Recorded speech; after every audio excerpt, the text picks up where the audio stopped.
আসসালামু আলাইকুম। Top Bidyabari YouTube চ্যানেলে আপনাদের সবাইকে স্বাগতম। 2025 সালের নবম ও দশম শ্রেণীর বন্ধুরা কেমন আছো সবাই? আশা করি সকলেই খুব ভালো আছো।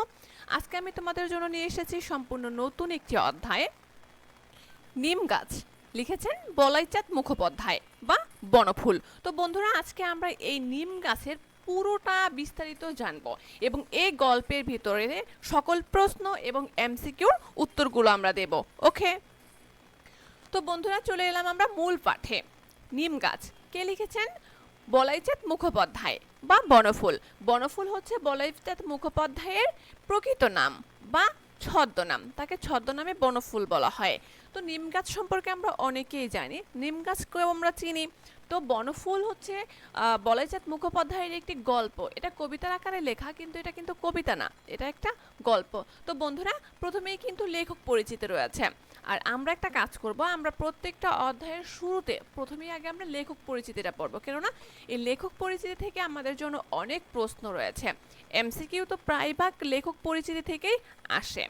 আর প্রত্যেকটা কবির জন্মসাল, মৃত্যুসাল, ভেতরের যে সকল উল্লেখযোগ্য কাব্যগ্রন্থগুলা, নাটকগুলো, উপন্যাসগুলো একদম ঠোঁটের আগায় রাখতে হবে। যার কারণে প্রথমে আমাদেরকে এমসিকিউর জন্য হোক আর সৃজনশীল প্রশ্নের ক নাম্বার উত্তরের জন্যই হোক না কেন, লেখক পরিচিতিটা অনেকটা ইম্পর্টেন্ট। লেখক পরিচিতি। প্রকৃত নাম বলাইচাঁদ মুখোপাধ্যায়, মানে এই বনফুলের প্রকৃত নাম কি? বলাইচাঁদ মুখোপাধ্যায়। বিহারের পূর্ণিয়ার অন্তর্গত মণিহার গ্রামে বনফুল কিন্তু বলাইচাঁদ মুখোপাধ্যায় বিহারে জন্মগ্রহণ করেন। কত সালে? 1899 সালে 19শে জুলাই তিনি জন্মগ্রহণ করেন। তার পিতা কি? সত্যনারায়ণ মুখোপাধ্যায়। তার পিতাও একজন কবি ছিলেন, সত্যনারায়ণ। অনেক আবার আছে সত্যনারায়ণ দত্ত, একজন আছে সত্যনারায়ণ দত্ত না, তার পিতা হচ্ছে সত্যনারায়ণ মুখোপাধ্যায়। বনফুল পূর্ণিয়ার সাহেবগঞ্জ ইংরেজি উচ্চ বিদ্যালয় থেকে 1918 সালে ম্যাট্রিক, হাজারীবাগের সেন্ট কলাম্বাস কলেজ থেকে 1920 সালে আইসিএসসি এবং 1927 সালে পাটনা মেডিকেল কলেজ থেকে এমবিএ পাশ করেন। এত কিছু লাগবে না। মেডিকেল অফিসার পদে চাকরির মাধ্যমে বনফুলের কর্মজীবন শুরু হয়। 1918 সালে শনিবারের চিঠিতে ব্যঙ্গ কবিতা ও প্যারোডি লিখে তার সাহিত্য অঙ্গনে প্রবেশ হয়। এটা মনে রাখবে, শনিবারের চিঠিতে ব্যঙ্গ কবিতা ও প্যারোডি। প্রবাসী পত্রিকায় তিনি এই যে প্রবাসী পত্রিকায় তিনি গল্প লিখতেন। কোন পত্রিকা? প্রবাসী পত্রিকা। প্রবাসী পত্রিকায় তিনি এক পাতা আধ পাতার গল্প লিখতেন, মানে ছোট ছোট একটা গল্প লিখতেন। গল্পগুলো আকারে ক্ষুদ্র অথচ বক্তব্য তাৎপর্যপূর্ণ, মানে গল্পগুলো ছিল ছোট কিন্তু তার তাৎপর্যটা ছিল অনেক বড়। তার উল্লেখযোগ্য গ্রন্থ, এই গ্রন্থগুলো একদম ছোট আগে রাখতে হবে। প্রত্যেকটা লেখকের গ্রন্থগুলা, উল্লেখযোগ্য গ্রন্থগুলো একদম ছোট আগে রাখতে হবে। বনফুলের গল্প, বনফুলের আরো গল্প, বাহুল্য। বনফুল বললেই কিন্তু এই বলাইচাঁদ মুখোপাধ্যায়ের নাম চলে আসে। বিন্দু বিসর্গ, অনুগামিনী, তন্নি, উর্মিমালা, দূরবীন ইত্যাদি বাস্তব জীবনে ও জ্ঞান বিজ্ঞানের বিচিত্র উপাদান তার গল্প উপন্যাসে নিপুণভাবে প্রকাশিত হয়েছে। বনফুলের উল্লেখযোগ্য উপন্যাস হলো তৃণখণ্ড, এই যে উপন্যাস আসছে, তৃণখণ্ড, কিছুক্ষণ, দৈরথ, নির্মক ও সে ও আমি, জঙ্গম, অগ্নি। এছাড়া বনফুলের কবিতা, ব্যঙ্গ কবিতা, 14 তিনি আবার সনেটও লিখেছেন। জীবনী, নাটক, শ্রী মধুসূদন, বিদ্যাসাগর প্রভৃতি তার অনন্য সাধারণ সৃষ্টি। তিনি মধুসূদন দত্তকে নিয়ে লিখেছেন, বিদ্যাসাগর নিয়েও কিন্তু তিনি কি করছেন? নাটক লিখেছেন। বিভিন্ন পুরস্কার সহ তিনি পদ্মভূষণ উপাধি লাভ করেন। পদ্মভূষণ, এটা কিন্তু এমসিকিউতে আসে। বনফুল বলাইচাঁদ মুখোপাধ্যায়ের পদ্মভূষণ উপাধি লাভ করেন। 1979 সালে 9 ফেব্রুয়ারি বনফুল কলকাতায় মৃত্যুবরণ করেন।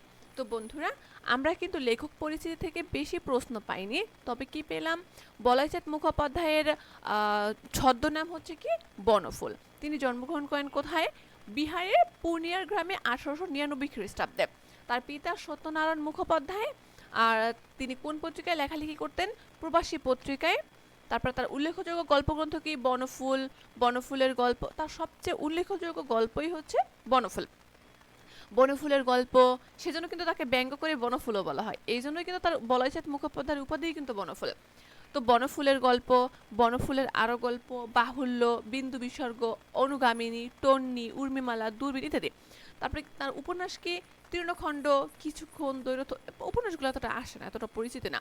কিন্তু তিনি যে পুরস্কার লাভ করেছেন পদ্মভূষণ, এই পদ্মভূষণ থেকে কিন্তু প্রশ্ন আসে। তো বন্ধুরা, আমরা প্রথমে গল্পটি খুব সুন্দরভাবে পড়ে নেই। নিম গাছ, নিম গাছ আমরা অনেকেই চিনি, অনেকেই দেখেছি, অনেকেই এর উপকারিতা সম্পর্কেও জানি। তবে লেখক এখানে কি করছে, লেখক এখানে নিম গাছের উপকারিতা নিয়ে এই গল্পটি লিখেছেন। কেউ ছালটা ছাড়িয়ে নিয়ে সিদ্ধ করছে। নিম গাছের ছালটা কি করছে, গাছ থেকে ছালটা কাঁচি বা চাকুর সাহায্যে উঠিয়ে এর ছালটা কি করতেছে, সিদ্ধ করতেছে। পাতাগুলো ছিঁড়ে নিয়ে শিলে পিষছে কেউ। পাতাগুলো কি করছে, নিম গাছের পাতাগুলো অনেক রোগের ঔষধ হিসেবে কাজ করে। তো এগুলা কি করছে, পাতাগুলো ছিঁড়ে নিয়ে শিলে পিষছে, মানে শিলপাটা আছে ওই পাটাতে বাইটটা ওটাকে ফিনিশ করতেছে, মানে খুব সুন্দর একটা ভর্তার মতো বানায় ফেলতেছে। কেউ বা ভাজছে গরম তেলে, মানে পাতাগুলো কি করতেছে, কেউ গরম তেলে ভেজে খাচ্ছে। খোস, কতগুলো অসুখের নাম বলছে, খোস, দাঁত, হাজা চুলকানিতে লাগাবে। মানে এই নিম গাছের পাতাগুলো সবাই গাছ থেকে ছিঁড়ে, কেউ কেউ গাছ থেকে পাতাগুলো ছিঁড়ে, পাতাগুলো শিল পাটায় বাইটা এটাকে ভর্তা বানাইয়া কি করে, এটাকে একদম যে খোস দাউত আছে, চুলকানি আছে, এই চুলকানিতে কি করে লাগায়।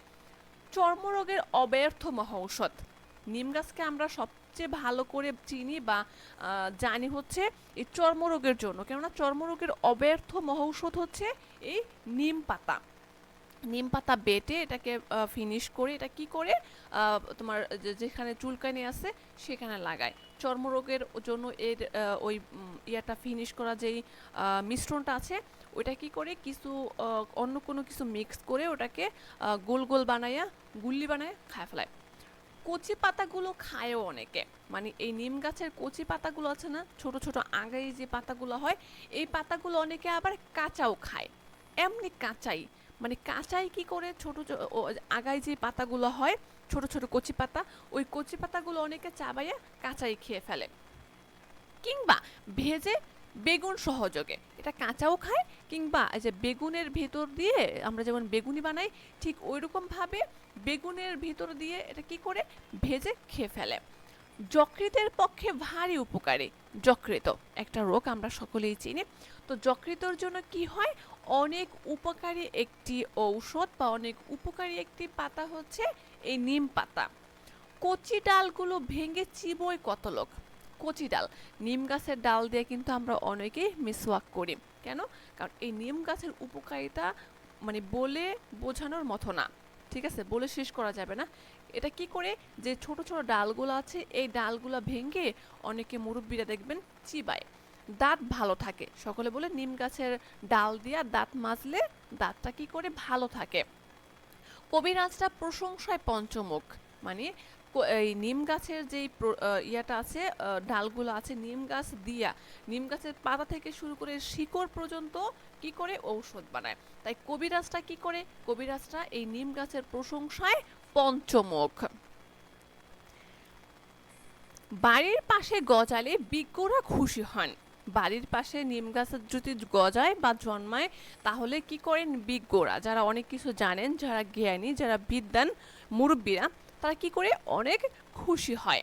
বলে নিমের হাওয়া ভালো, মানে মুরব্বীরা এমনিতেও বলে যে বাড়ির পাশে নিম গাছ আছে, বাড়িতে কি করছে যে হাওয়া বাতাসটা লাগে ওই বাতাসটা কি অনেক ভালো, নিরোগী, থাক কেটো না।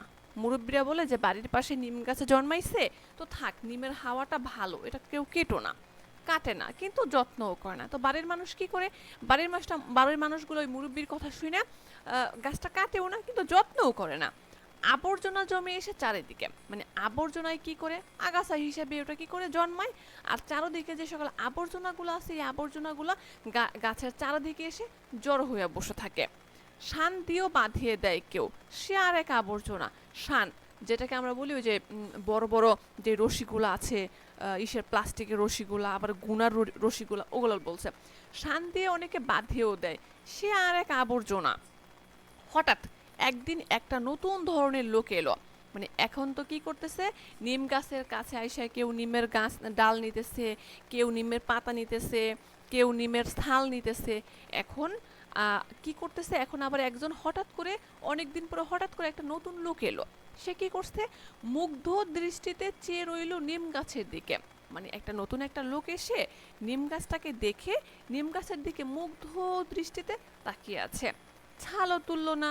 মানে সকলেই তো আসা ছাল তোলার জন্য, নিম গাছে কিছু নেওয়ার জন্য, কিন্তু লোকটা কি করলো, শুধু মুগ্ধ হয়ে তাকিয়েই রইলো, ছালও তুললো না, পাতাও ছিল না, ডালও ভাঙলো না, মুগ্ধ দৃষ্টিতে শুধু চেয়েই রইল।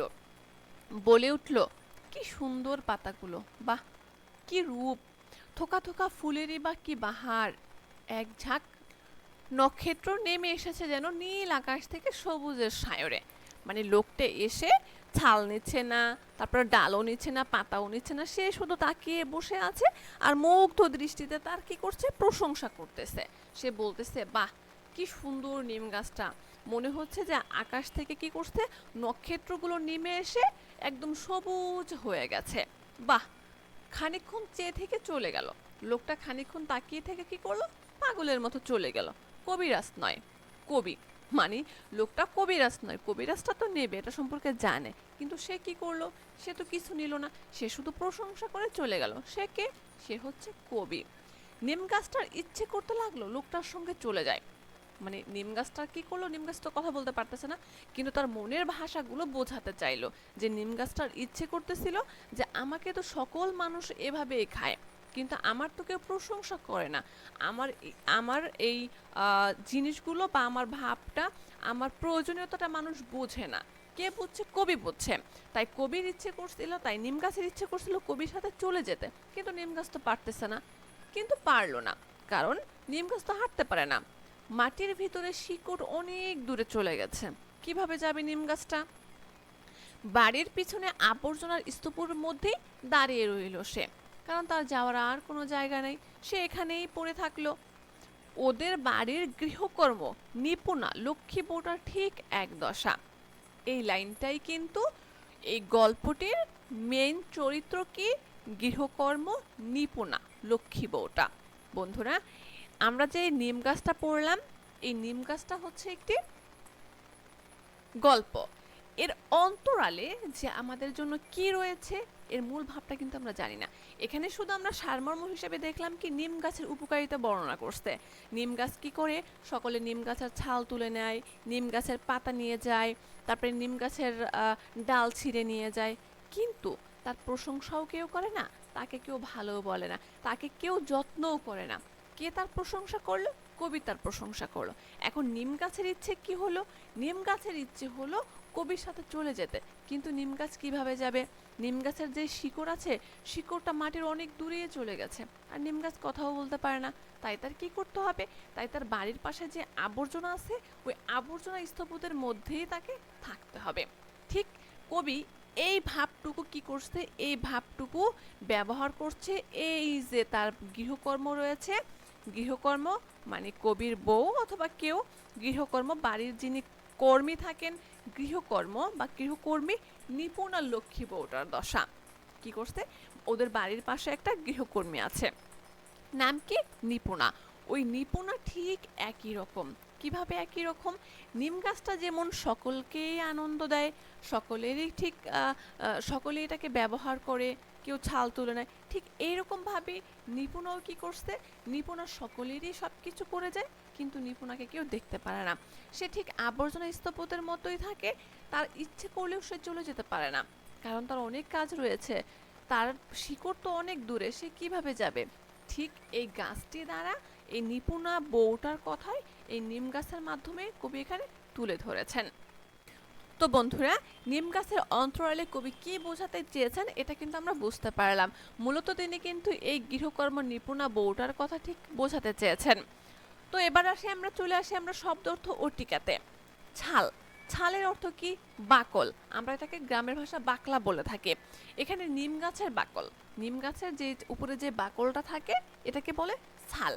শিলে পোষা মানে শিল পাটায় বাটা।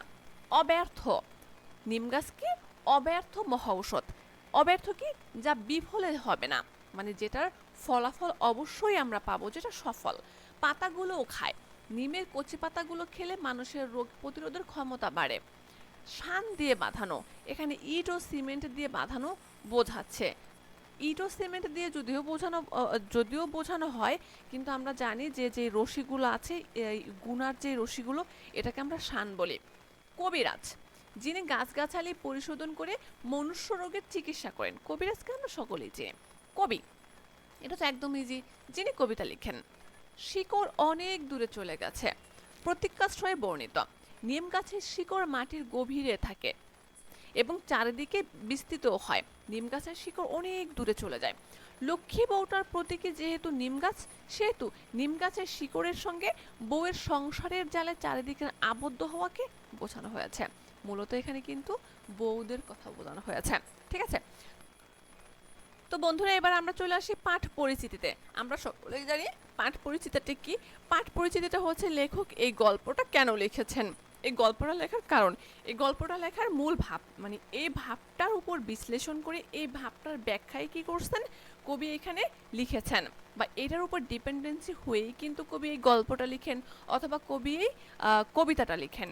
ওকে, বলাইচাঁদ মুখোপাধ্যায়, বনফুল, অদৃশ্য লোক 1947 গ্রন্থের অন্তর্ভুক্ত। নিমগাছ কোন গ্রন্থের অন্তর্ভুক্ত, বা নিমগাছ গল্পটি কোন গ্রন্থ থেকে নেওয়া হয়েছে? অদৃশ্য লোক। অদৃশ্য লোক গ্রন্থ থেকে কি করছে এই নিমগাছ গল্পটি নেওয়া হয়েছে। এই গল্পের সংক্ষিপ্ত অবয়ের মধ্যে লেখক বিপুল বক্তব্য উপস্থাপনের যে দক্ষতার পরিচয় দিয়েছেন তা বাংলা সাহিত্যে বিরল।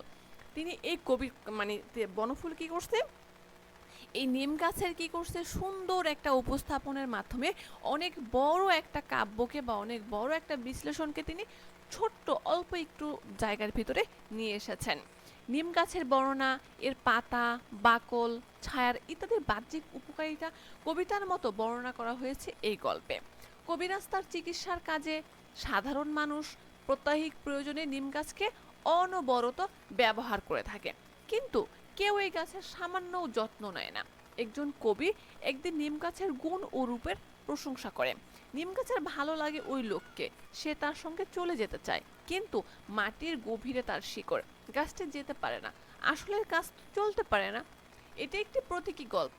এর দ্বারা কি বোঝানো হয়েছে, এই গল্পের ম্যাজিক বাক্য হলো শেষটি। বন্ধুরা, এই শেষ কথাটুকুর জন্যই কিন্তু কবি এই বনফুল গল্পটি লিখেছেন, যেখানে লেখক পুরে দিয়েছেন সীমাহীন কথার আখ্যান।